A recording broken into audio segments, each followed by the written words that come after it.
Alright, here we are. The epic showdown. This episode, it's old school dad versus new school dad. Whose parenting is the best? We've got the every feeling is a good feeling, gentle parenting in the blue corner. We've got smack that feeling down with a wooden spoon in the other corner. And we're going to find out. Nah, we're not. This episode, I'm talking to John Blik. He's my old school dad, but it's not that at all. I've asked him because I wanted to learn heaps from him, and I knew that I would be able to learn heaps. His kids have grown up. He's my quote unquote old school dad, but not really. And you'll see as this conversation, what it really is it's learning what I can from him and trying to integrate that in, seeing where that challenges my assumptions about parenting, seeing if we can find some common ground. Anyway, so a few of these things. There was lots I wanted to chat to him about raising independent kids, raising hardworking kids, developing character in kids. Lots of real good stuff. This is great. This is a good episode. This is something I really wanted to do this season, and John, I really appreciate being able to sit down with you and have this time. Before we get to it, check out this from John chapter 13. It says, I give you a new command, love one another just as I have loved you, so you are also to love one another. John 13. And hear this reflection that someone made on it. The new command to not just love your neighbor as yourself, but to love one another just as God loved us by sending Jesus there as the ultimate example. Now, that reflection was one that I read on the Fruit app today, that someone who was reading John 13 shared their reflection and encouragement from the verses. There's a little taste of what's going on the Fruit app. People can share their reflections as they read the Bible, and it's an app that can help you read the Bible, pray, encourage one another each day. So check out the link in the description to check out the Fruit app. There's a little sneak peek. But let's get into today's episode. John, teach me to dad. Teach me to dad, I am a dad and I need some help. Teach me to dad, I'll never learn this by myself. Teach me to dad, I am a dad. Thanks for coming, John. Good to have you. Good to be able to chat. Thanks for the opportunity. Yeah, appreciate it. Yeah, no, it's great. The reason why I kind of asked you to come, and I'm glad you came, is twofold. The initial catalyst is your daughter-in-law dobbed you in. Yes. I told you that. She's a listener. She's a fan of the show. Yeah. So I've got her to blame. So you got her to blame. She said, talk to John. That'll be really good, really interesting. But she'll be disappointed because she told me the things to ask you, and I want to ask you other things. Interesting. All right. She hasn't told me what she wanted to. Yeah. So it's fine. So who knows? We might cover it. Yeah. Yes. But so I guess some of the things that I'm interested in, and so as I thought about it, I thought, like I don't know you personally very well, but I have some senses of potentially you as a dad, because I'm kind of peers with your kids, and particularly your two oldest boys. I've kind of been peers with at different points, and I've been in Bible study for periods of time with Shad, and I've youth led with Jude for a while, and so I've kind of got to know your kids a little bit. And sometimes when you see a thread through kids, you learn something about a family, most likely. And so that's made me kind of interested. Seeing some threads in your kids of, what are they? They're kind of strong people, strong character. They're independent thinkers. There's a few things in your kids that they're is it too much to say a different breed? I don't know. They intrigue me. And have been fairly admirable people as I've gotten to know them. So anyway, there's things that I'm kind of curious about. You're just trying to, okay. You're just trying to warm me up, are you? Is it right? I'm kind of giving you a sense of well, it's good to hear I'm that. Curious. Parents love to hear good things about their kids, obviously, and we like to take the credit for things that we hear that are good and divert the blame to somewhere else for things that are bad. That's the way it is. Yeah. So maybe before we get into it, tell us about your family. Who's in the clan? Yeah, I guess so it's my wife Elizabeth and I. We've been married. It's coming up to, what is it, 37 years this year? Yep, at the end of this year.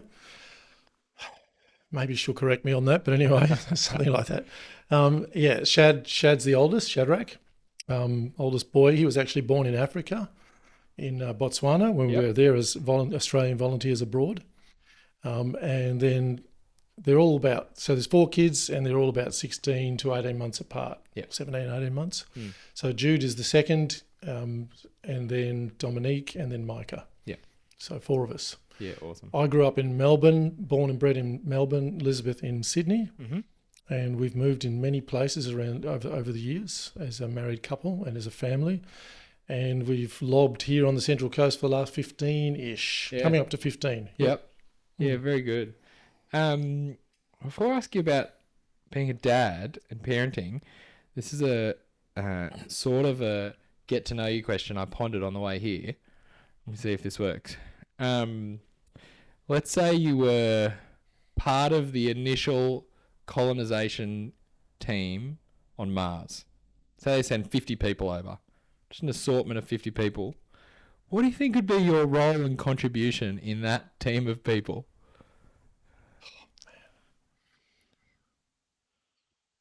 Gee, that's a really left field question. Yeah.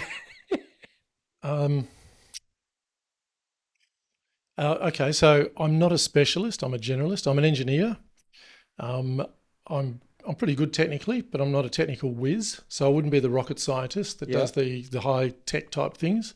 I'd be the sort of person that tries to get the team humming and working together. And so at that interface between what needs to be done technically as well as what needs to be done organisationally and leadership wise. So I guess that's, I said just before off camera that I am a team player. So I love the power of the team and think something like that would energise me to have a common challenge and to work together with others to attain that. I don't know. That's a pretty general response, but that's how I see myself working. No, that's good. No, that's helpful. So, no, I thought that'd just give me a sense of, it's things like what are your strengths, what are your things, there's certain values that come in that. Would you be the leader? Would you be, I don't know. Anyway, I'd like to think I could be a leader, maybe not the leader, but in a leadership role, but, it's sort of hard to do that with, depends. Yeah. Elon might not let you be the leader. No, exactly. Yeah, I'm happy to defer to him. So thinking about parenting, from I don't even know if this changes throughout the time, but what have you seen as your aims for your kids and the things you want to instill in them? What have been some of your aims as a dad for your children throughout those years? Yeah, it's interesting, isn't it? It's like I can give insight to the best of my ability in something like this. Yeah. But I think it's probably more hindsight than insight. And I just thinking about that question, I think back to when we were young and, just starting off with kids and the aims.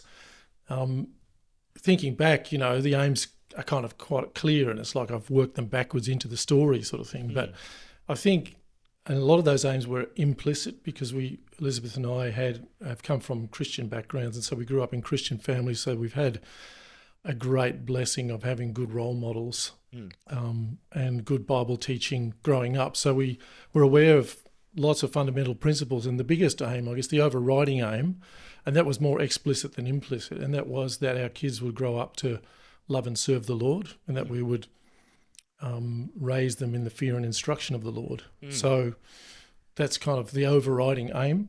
And then like all parents, you want your kids to grow up to be well-adjusted adults and contributing to society and using their talents and gifts well. But I guess as Christians, the school I went to as a young kid is a bit like Greenpoint Christian School. It was an independent Christian school down in Melbourne.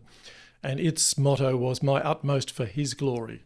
So it's like using your talents for God's glory rather than for self-indulgence or whatever. Now, the temptation, the natural inclination is to use it for self-indulgence, but that was, I guess, some of the aims we had for our kids, that they would use whatever they've been blessed with in terms of their talents and their uniqueness to glorify God. Is it the Westminster Catechism, the chief end of man, to glorify God and enjoy Him forever? That's the chief aim. And then along the way to contribute to society, to be redemptive in society, to be good members of a church, and able to stand up and I guess propagate, for want of a better word, pass down the faith to their children and to those around them as well. Yeah. So they're kind of broad aims, and I guess the other aim is God has gifted all of us, to a greater or lesser extent, in very unique ways, and it's one of the tasks of a parent is to discover and unwrap those gifts and help a child to flourish. It's a bit like the analogy that my wife often uses. We heard it from a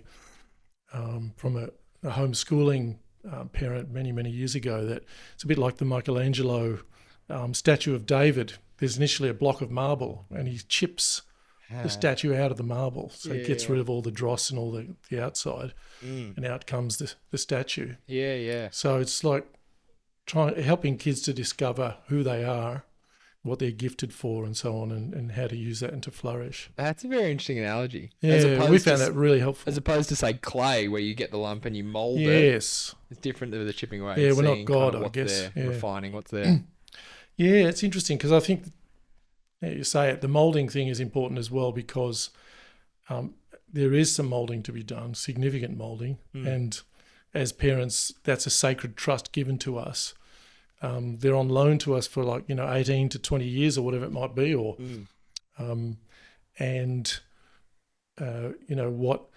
how are we helping to shape them and form their minds to have the mind of Christ by pointing them in the right direction and role modelling, Bible teaching and Christian living and so on. That's interesting. So what was that school motto again? It was my utmost for His glory. Utmost for His glory. Yeah. And so is that plug for Maranatha School in Melbourne? Yeah. Yes.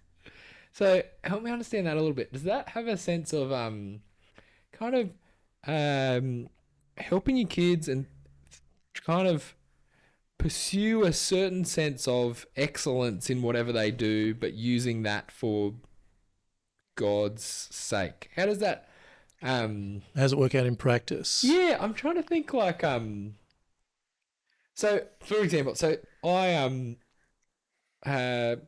some people I see that because they're Christians, I don't know if this is a right representation of people, but for some people it's almost like average at most things, as in not they are average. They're happy to aim for average in lots of things in life, but have integrity and good values and whatnot.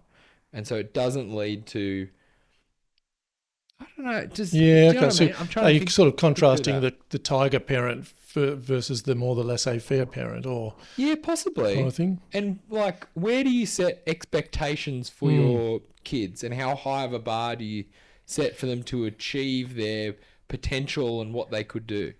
Yeah. Yeah, it is interesting. We wouldn't call ourselves tiger parents by any stretch at all. I think, thinking back, I think in hindsight, it would have been better if we'd been, for some of the kids, for some of the time, more tigerish, when they needed more didn't have enough self-discipline and were coasting, and we weren't really putting in the effort to, I guess, help and support them to not coast so much.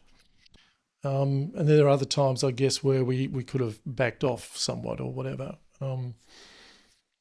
I think in terms of our value system, so both of us went to sort of what were then called parent-controlled Christian schools.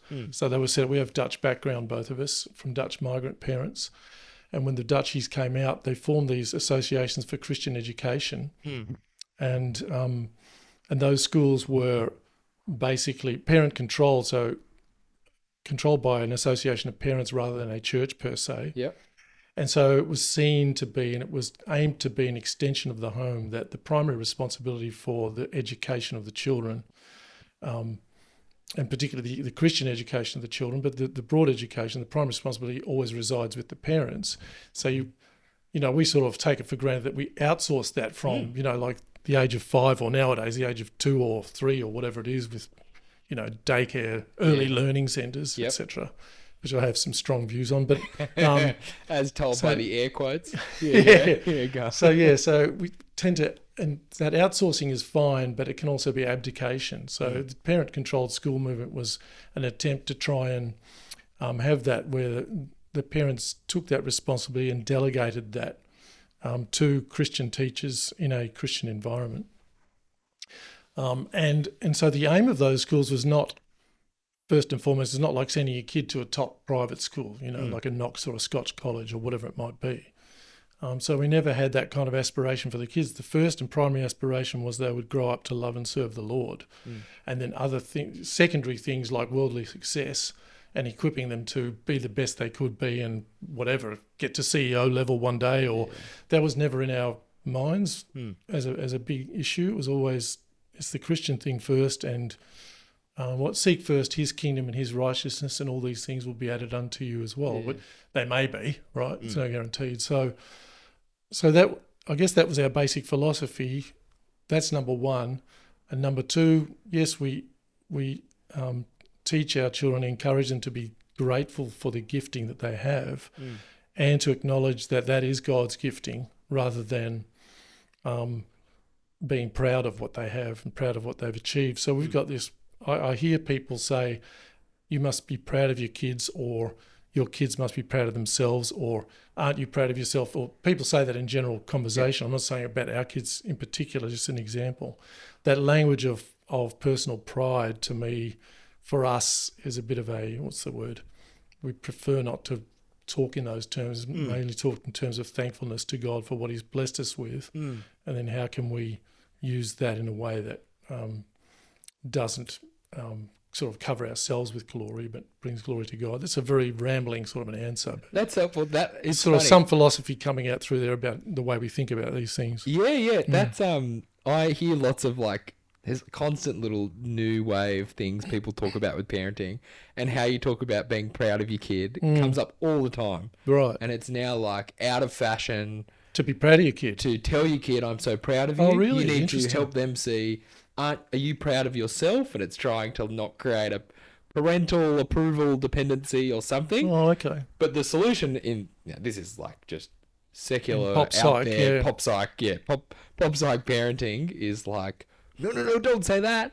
Tell your kid, are you proud of yourself? Are you happy with your drawing? It's got to come from within, so you're not externally dependent on praise from others, kind of thing. But it's not gone through any Christian lens of how do you want to think about those things? Thankful to God, seeing things as gifts. So here's a plug. It's one of my biggest influencers in life, apart from the Bible, is C.S. Lewis, and he's got this. He has an essay on pride, I think.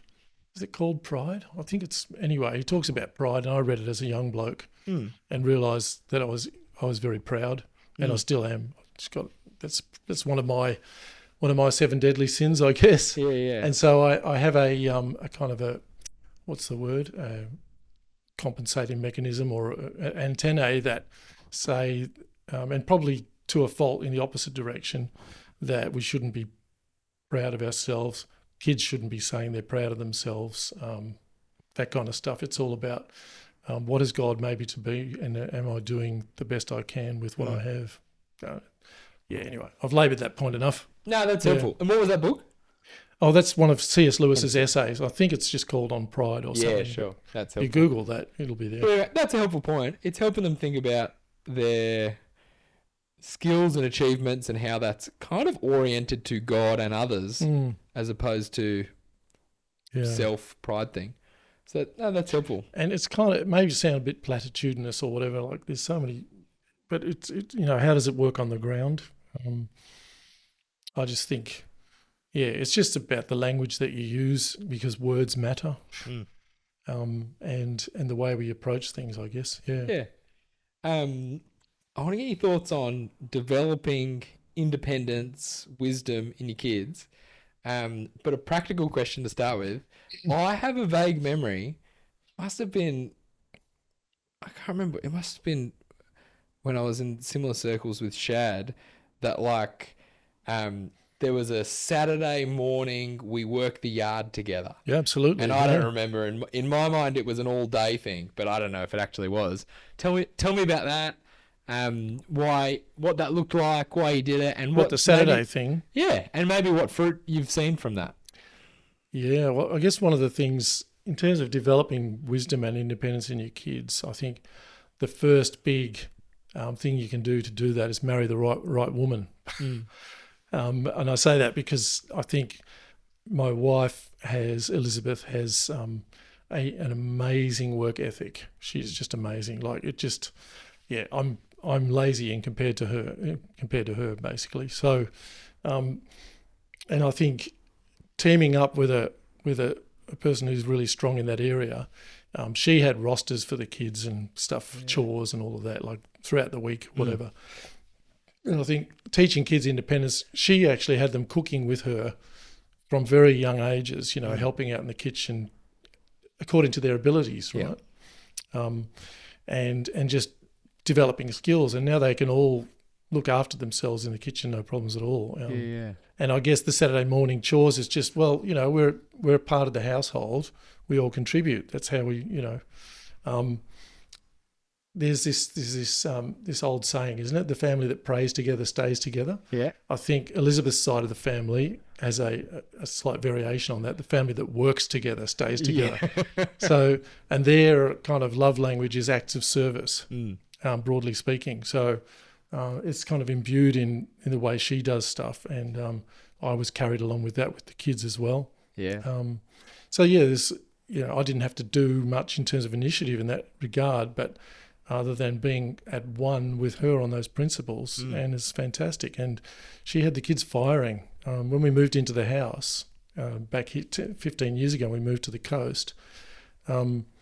Before we moved in, I was working every day, and I wasn't working from home so much then. I was working out and about. But the kids who were from the ages of like 12 to 16, 17, something like that, were all out there. They rented the entire house. There was painting to do, there was cleaning up, there's all sorts of stuff. So, yeah, it's good. And that teaches independence and skills along the way and responsibility and satisfaction of a job well done. And, it's all good. And teamwork, Yeah. I could imagine that just being great. Like, was that all day? This is what we do on Saturday? That usually the general idea? Generally Saturdays was a work day, maybe Saturday mornings because there was sport on Saturday afternoons. I mean, we're starting to sound like tiger parents now, but no. We took the kids to cricket and soccer and I AFL. can imagine hugely beneficial as they grow up. And I imagine lots of pushback as teenagers. Absolutely. I imagine like there's a raging against it because everyone else is doing whatever they want on a Saturday and...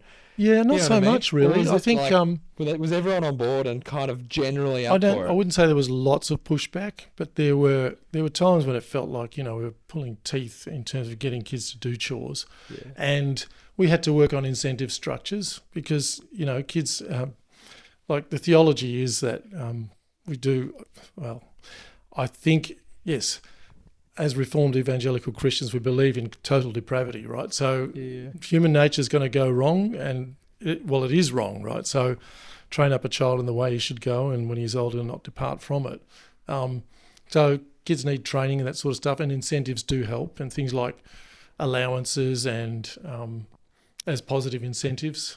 Yeah, tell me about that. So we've been thinking about that lots lately. Yeah. We've been trying to think, and I've been trying to think about how to develop work ethic. So we've been trying systems and we're still tinkering and trying to, one, build incentive structures and help them kind of learn the concept of work. And so, we're trying to think like, well, you work to earn money and you save money and all those things. And then also just trying to teach them responsibility. You're a member of the house. You don't get paid to do everything. Yeah. And so we've kind of got at the moment we've been trialing these are your responsibilities, blah, X, Y, Z. You clean up your own mess. You make your own bed. Yes. This is clearly your responsibility. You don't get money for that's cleaning just up what you after do yourself. as a member of the and household. Then, here's the kind of more wider contributing for our kids, like taking out the recycling And it's like, there's a 20-cent job, you know. But yeah, what have you thought about incentive structures and what helps build responsibility, work ethic, those things? Yeah, look, I can't remember the details so much anymore. But I think there were, in terms of incentives, there was an allowance type thing, and the allowance was not, was it tied to specific jobs? I don't think it was, but it was like, if you don't do your chores, you don't get the allowance. But I don't recall that being a major issue. It was more like people just dragging their feet, and not doing things on time and having to be told, etc. I think what I do remember is that things. Elizabeth had she read a book by Noel Whittaker. Have you come across Noel Whittaker? No. Yeah, he's old school now, but come back. We can come back to that about old school and whether that's still of value or not. I think it is. But anyway, so teaching the art of budgeting and things like that, and for very young kids, that's probably not so much of a. But as they get older, and particularly into the teenage years, with allowances and so on, basically Elizabeth set it up such that the kids had a certain basic set of clothes allowance for the year, jocks, socks, whatever, shirts, etc. And then they had another allowance on top of that they could use to spend. They could blow it all on a designer jacket, right? Or they could go to the op shop and buy heaps of clothes with that allowance.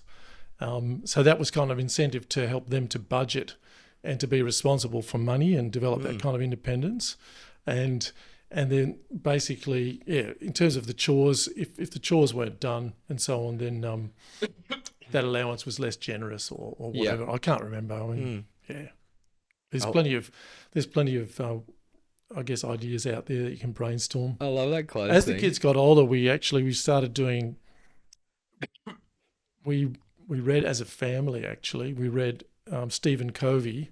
You know the Stephen Covey stuff. Again, old. It's going back a bit, but I'm a bit older, so he was quite contemporary back then. Stephen Covey, The 7 Habits of Highly Effective People. You've probably heard of that, right? Yeah. And he also wrote, just to cash in on the franchise perhaps a little more, but it was very useful, really useful, 7 Habits of Highly Effective Families. Really recommend that. Yeah, wow. And Elizabeth's a great planner and an organiser, and so she loved it. And we went through it together as a family, and we had these Blik family meetings. We call them Blik family forums, where as they got older, into sort of older, sort of young teenage type years, it's like time for grievances and celebrating wins and dealing with pet peeves and issues and fighting over who was supposed to change the toilet paper roll when it ran out and things like that. And also talking about what sort of values we wanted to have as a family and how we would deal with each other and with the external world. And those 7 habits type thing were really important in developing those kinds of skills of independence and contributing and that kind of stuff. So I love that idea. It was really good stuff. Really love good stuff. that. And it's like, it's like participative democracy, but there's still the head of the house, but people have a say, A lot of things that get caught and learnt about how to just navigate the world in that kind of setting. Right. Yeah. And to make a case for it, if you want something, if you want to put up a proposal of some kind or whatever it might be, to be able to make the case for it and use your skills of persuasion or whatever else to say, let's do this or let's do that. Because you don't get that many spaces where you can kind of have a proper negotiating voice as a kid. Yeah. Like, school's not that. School's authority driven. Like you don't negotiate with your teacher very much. And when you're young and you start a job, like you just don't even know what you can do for a while. Like I feel like that would kind of breed that independence. Yeah, there's something about that I really like. Yeah. Yeah, so I'm not sure where that got us. So wisdom, independence. I guess the real thing with wisdom is the fear of the Lord is the beginning of wisdom. So that's where it starts. And there's plenty of proverbs that talk about that stuff. And but I think in terms of we all like to. I think most of us like to think we're pretty wise. We're good judges of character. You know, we meet somebody, we can size them up, that kind of stuff. But how do we actually develop those skills and the skills to navigate the world, the real world that's out there, which has lots of hard edges and traps and pits and whatever else, as well as great mountains to climb and whatever, great successes to be had. And I think, you know, just the broad thing of life experience and interacting with lots of different people, like what you're doing with this podcast, right? You're getting wisdom from a lot of different voices and trying to integrate that. There's a foundational thing that happens, which is the lens of scripture, but then there's books, you know, and books with different worldviews and dealing with those as kids grow. Obviously, they need to have the foundational worldview that's scripturally based and then see everything through that lens, but then be able to critique things through that lens. And so we're big fans of reading. We used to read as a family a lot on big trips. We did quite a few big trips, actually, as a family. We did a 3.5-month tour around Australia on long service leave at one stage.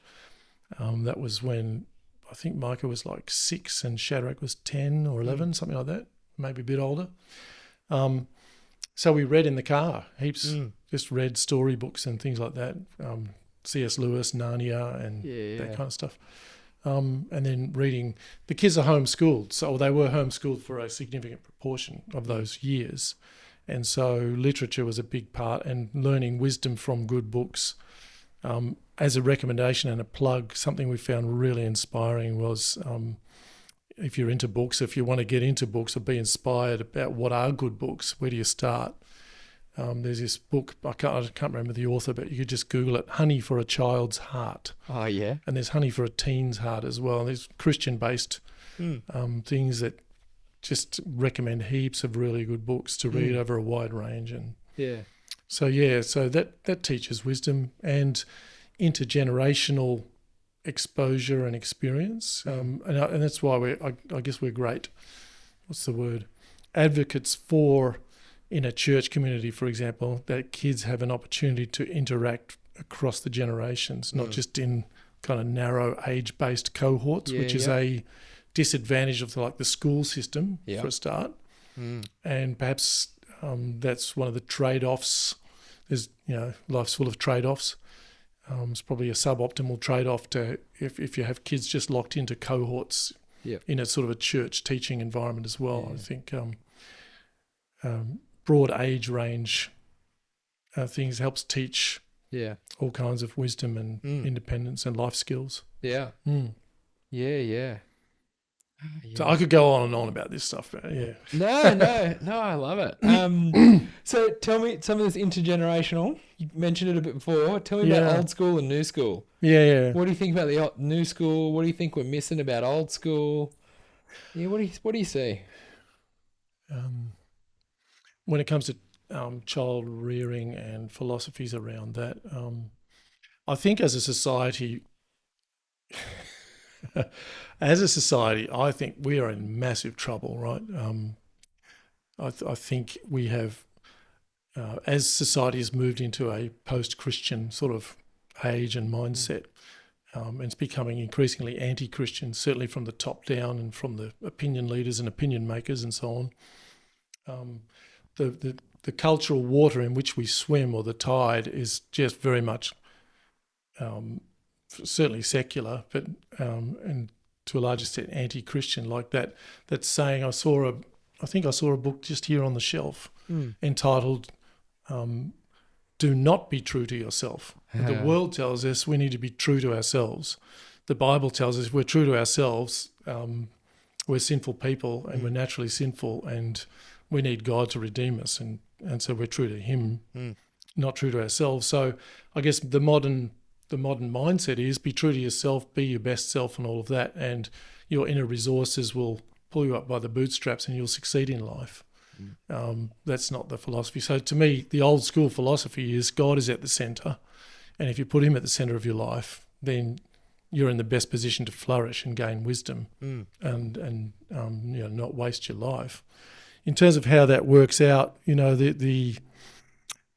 terms of parenting, if there's a basic philosophy, it says a child is inherently good, and that's what our society kind of preaches, that people from birth onwards, they're inherently good. How could this innocent child be capable of, whatever? And so you need to raise them in a gentle way and encourage them and support them. And words like obedience and punishment are seen as old-fashioned moralising and to be avoided at all costs. And so that's sort of, contrast old school, new school. And I think I just see the effects of what I believe to be the pernicious effects of that philosophy all around. Where, for example, I see parents, modern parents, and this has been going on for like a generation or more anyway. It's not just a recent phenomenon, but parents not being able to set boundaries because, I'm not quite sure why, but telling a child there's biscuits on the table and saying, no, you can't have a biscuit. And then the child continuing to, go for the biscuits and say, okay, you can have one biscuit. Yeah. I've seen this happen with my own eyes. Okay, one biscuit, that's it. Okay, finished. One biscuit. 3 biscuits later, they're still going and trying to negotiate with the kid, right? And I just think that's things like boundary setting or whatever. But I think when you have a basic philosophy that says a child needs to be nurtured and to bring out the best in them and whatever, rather than there are certain behaviours that are probably inherently unhelpful and they need to be trained out of them. There's a kind of a totally different paradigm there. Yeah. But maybe not making myself very clear, but no, that's helpful. I think the other thing, like this, the word obedience is now, like a old-fashioned word, perhaps a dirty word in parenting. The Bible's full of obedience. It's about obeying God. If you love me, you will obey my commandments, says Jesus. Children, obey your parents. Yeah, exactly. How many direct That's right. children's relation to parents are obey? So, and instead I see lots of parents nowadays negotiating with their children rather than just saying, you need to obey me on this. And first time, we had some great advice from, I think it was Elizabeth's sister at the time. We were doing the 1, 2, 3 thing with our toddlers, like, do this or don't do that on the count of like 1, 2, 3. Now, whatever, right? It's like, and I look back and I think, what were we thinking? But she just pointed it out to us and said, if children can obey at the count of 3, they can obey at the count of 0. Right? Yeah. It's just, so the expectation is just get on with it. Just obey, set that boundary, and then the boundaries will be pushed, and then they need to be enforced, right? Which gets into some other hot water sort of areas, but they do need to be enforced. And so I guess the philosophy that I would subscribe to as sort of old school is correct with gentleness and firmness, but where there's defiance, there's discipline needed and if necessary, punishment. So and part of the wisdom of parenting is understanding the difference between just simple, slackness on the part of the child or whatever versus outright defiance and a willful disobedience. Yeah. And then how do you deal with those two different, distinguishing them, and how do you actually deal with them? And I think kind of modern parenting deals them very differently to the old school. Yeah. And, people will say the old school is all about, semi-child abuse or whatever. I don't think it was done well. So there's plenty of old parenting books. We're actually going through one now. We've just become grandparents, and it's sort of sparked our interest.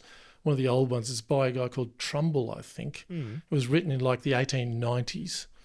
And I actually love language and literature and so on. So it's written in an old style of prose, which is just a delight to read, no matter what the content is, really. Well, not quite, but so I just love. We've been sort of dipping into that together, Elizabeth and I, a little bit. We do read together quite a bit, and the stuff that comes out, like most of it is just gold as far as I'm concerned. It shows how old-fashioned I am. But I would challenge anybody who's interested, get a hold. I think these books are still in print. And just to get a different perspective and to step out of the current paradigm and out of the cultural waters in which we currently swim, get back into the 1890s and see what they did then and what was wisdom then, and how they dealt, and then challenge yourself and say, well, what is scriptural here, and challenge your own assumptions and received wisdoms, based on modern, so-called modern, research has demonstrated that blah blah blah. You know, yeah. So yeah, Yes. Trumbull. I Love think it. it's Trumbull. Yeah. Trouble. Yeah. I'll look up all the little book references. I can put it in the little description for the and then we podcast so people can chase it up. Yeah. I found this with my own kids, right? So using obedience language, whenever I use it, I have this little instinct because I'm a young generation parent. Think, oh, that's quite a strong word, and I keep making sure that's in the vernacular. So you have to push through the pain, do you? Yeah, a little bit, and I'm kind of comfortable with it now. But like, the language is definitely like listen to your parents, which is not really the point. Like, listen kind of has two meanings in that phrase. It's really means obey. Yeah. But it's like avoiding the term because it feels something too authoritative or something. And I use it all. You try and use it all the time now. Like we obey. That's what we're doing. We obey mum. We obey dad. Yeah. Because but there is like, even as I am young generation parent, I swim in that world. And there is something about that to me. And a lot of it unconsciously. A lot of it unconscious. Yeah. So it's funny, right? So chatting to a bunch of dads. This is almost like a second season of podcast for me, right? Yeah. The first season, I intentionally wanted to talk to younger dads more than older dads. And this season, I'm a bit more ready to talk to dads that are down the track. Yeah. And it's funny, right? So when I think old school, new school, I know there's just wisdom in those that have gone before. I just know it. And I know that there's so much that's off about kind of the world that we swim in. And part of me is just always, my initial instinct had always been, old school dads, they just don't get it. They don't get it. And it's just like, feel like we're talking over each other. And now I feel like I'm there. And I kind of can integrate a little bit and trying to think about it. I think I definitely had a picture of the generation above me would tilt towards more authoritarian than I was comfortable with. And it's kind of the I think what I was worried about with it was the not involving the child in the process. It's a little bit of a caricature in my mind of like, why do I do this? Because I say so. And a kid goes through their teenage years hearing that, just gets frustrated. And I think that kid, like, almost like, there's something about the correction that I like, lots that I think's taken us being our true self and a lot of things. And I think if the caricature of the older way was too authoritative, the caricature of the young way is far too permissive. Yes. Far too permissive. The thing that I like about it, that I want to take, is kind of partly understanding the child and what's going on for them and understanding them, and modern psychology, trying to think like, what's going on for them. I kind of like that. Yeah. Trying to get on their level. Which is great. That's a great. Yeah. And that's necessary. Yep. It's necessary. And I like it's not quite negotiating, because that's the permissive thing. It's the biscuit thing. But it's something of keeping them involved in the process. Yeah. Now, I imagine actually good, godly parents were doing all this stuff over here, but there's kind of like caricatures in my mind as I think about old school, new school. Absolutely. Yeah. You're right. That's a good term, actually, caricature, because I guess we tend to caricature things that we disagree with. They're convenient. Sort of, we put a label on something and say, well, I don't need to go there. I don't need to take that terribly seriously. I can just dismiss it out of hand. Yep, that's right.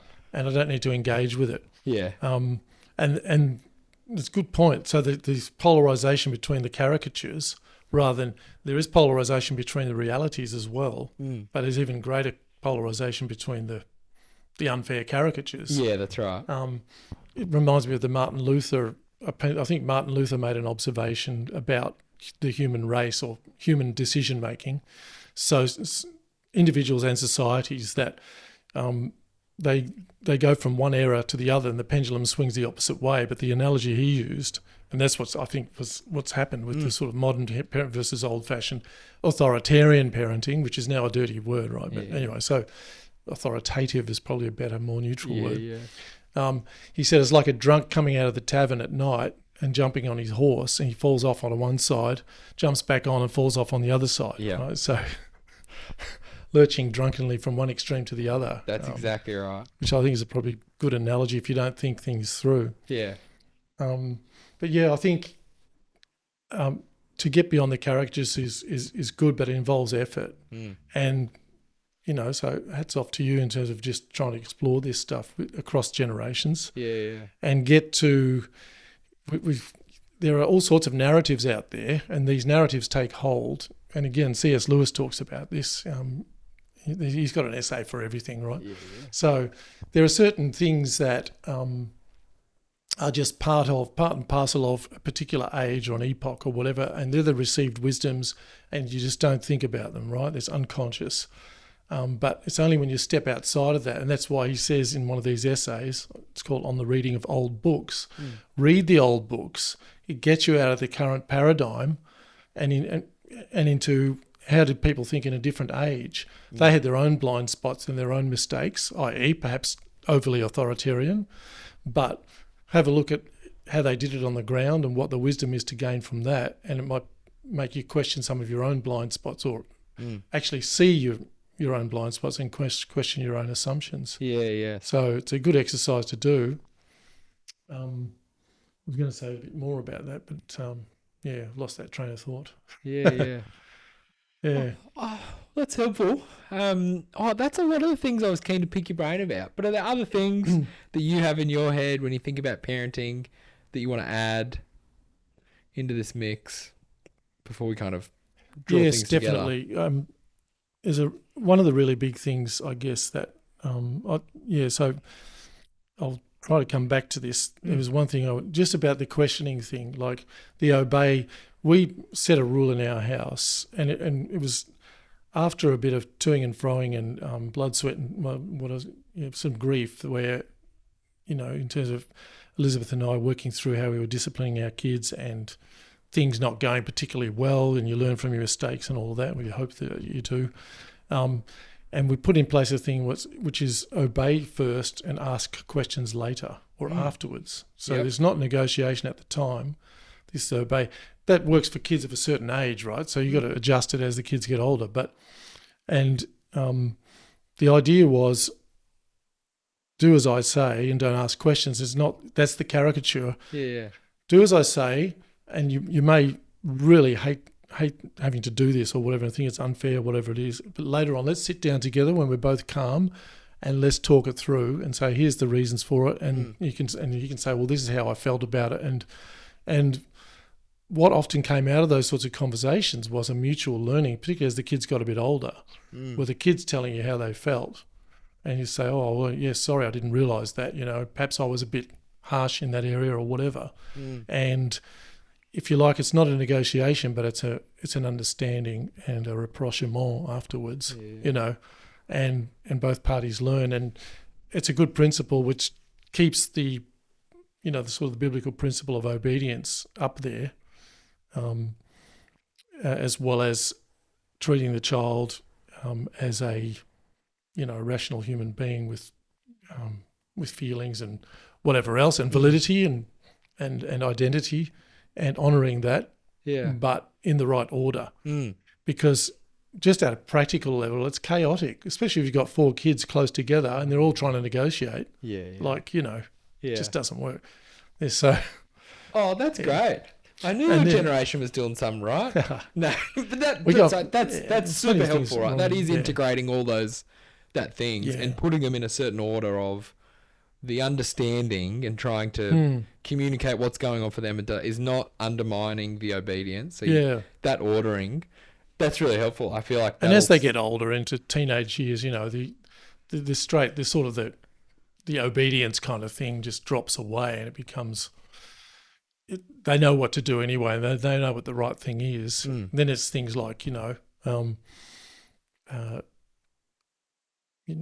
do you really need to go to that disco or nightclub or, whatever it is, or it gets challenging after that, So, but sort of like a final thought, which is kind of an initial thought as well, a foundational, fundamental one for good, I think, for good parenting and a good marriage, but certainly good parenting.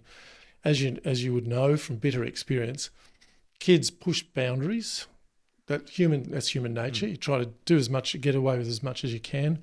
And they also try to play mum and dad off against each other, right? So unity, common mind and purpose in parents is absolutely essential.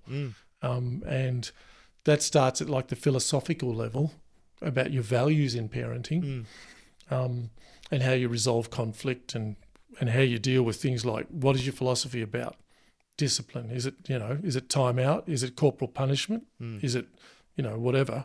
And how do we deal with that? And who does the disciplining and who has the primary responsibility, that kind of thing. And the man has the primary, as the leader, as the Christian husband and father, I think he does. But that's delegated to the wife as well.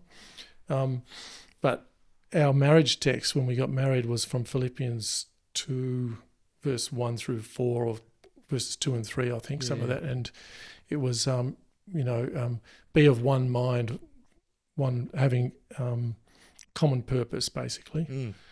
So being of one mind at the most fundamental level in terms of Christian belief and our values and the way we deal with things and what we believe about children and how they should be raised. And then being of one mind when, we had a situation where it comes up many times where one parent says you can't do this and the other parent thinks, oh, surely they can do that.